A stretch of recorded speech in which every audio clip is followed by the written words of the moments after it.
యువతల వాళ్ళ కేసీఆర్ కు జాతకం గురుబలం ఏమన్నా పెరిగే ఛాన్స్ ఉందా? అదే అదే అంటాం. ఇప్పుడు ఆయన ఏంటి కర్కాటక రాశి కదండి. అవును. కర్కాటక రాశి అవ్వడం వల్ల అంటే ఇప్పుడు ఏమైనా కర్కాటక రాశిలోకి గురుడు ప్రవేశిస్తున్నాడు. ఓహో! ఎప్పుడు కమింగ్ జూన్ 2 నుండి ప్రవేశిస్తాడు అచ్చా. అనమాట. ఈ జూన్ నుండి వచ్చే జూన్ లోపలండి ఆయన బలి చక్రం తిప్పుతారు. ఆహా!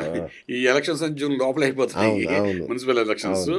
ఆ తర్వాత ఆయనకు ఒక పట్టు వస్తుందండి జూన్ ఓకే. 2వ తారీఖు తర్వాత గురుబలంతో.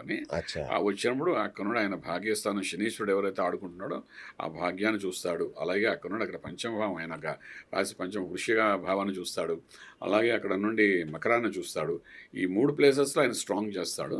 ఓకే. చేసి తనుభావంలో గురుడు ఎప్పుడైతే ఎంటర్ అయ్యడం మాత్రం అగైన్ ఆయన ఇంటలెక్చువల్ ప్లానింగ్ ప్రోగ్రామ్ హుహు. సక్సెస్ఫుల్ అయిపోతాయి. ఆయన వెయిట్ చేస్తున్నారండి, ఆ గురువు అవును. వచ్చేంత వెయిట్ అదే, చేస్తున్నారు. అదే, అదే. తప్పకెళ్ళి అష్టంలో శని ప్రవేశించినప్పుడు ఆయన కష్టాలు కింద పడిపోయారు. అవును. ఇప్పుడు మన గురుబలంతో లేవాలన్నమాట. అలా పడిపోయిన వాళ్ళు గురుబలంతోనే లేవగలుగుతారండి. ఓకే. ఒక్కసారి శనీశ్వరుడు దెబ్బ కొట్టాడంటే లేవాలంటే మళ్ళీ ఒక శుభగ్రహం యొక్క బలం ఉండాలి. ఆ, అంత ఈజీగా లేవలేరండి అవును. వీళ్ళందరూ అనుకున్నట్టుగాను. అదే, అదే. సో వాళ్ళు ఏమనుకుంటారు, అయిపోయింది కదా మళ్ళీ వెంటనే ఎలక్షన్స్ పెడితే గెలిచేస్తాము, లేకపోతే వెంటనే ఇంకేదో చేస్తే పూజా పురస్కారం అది చేస్తే. జ్యోతిష్యం అనేది శాస్త్రం ఎంత గొప్పదంటే ఎలాగుందో అలా జరుగుతుందండి. హ్మ్. అందులో ఏం రాసి ఉంటే అదే జరగాల్సిందే. అది అంతే. ఎప్పుడూ మార్చలేడండి. బా.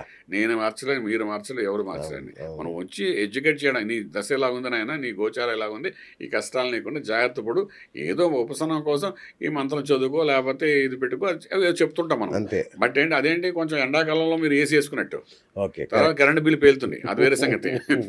ముందు చల్లగా పనులు చేసేసుకుంటా కదండి. అవును. అలాగే మేము ఏమైనా పూజలు చెప్పినా, ఒక హోమాలు చెప్పినా, యజ్ఞయాగాలు చేసినామంటే అదేంటంటే ఆ టైంకి ఆ కష్టం నుండి ఎదుర్కొనే శక్తి రావడం అంతే. కరెక్ట్.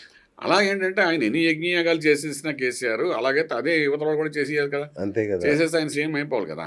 సో గ్రహాన్ని మించి ఏదో చేసేద్దాం అనుకుంటే అది ఏ రాజకీయ నాయకుడు వల్ల కూడా కాదండి.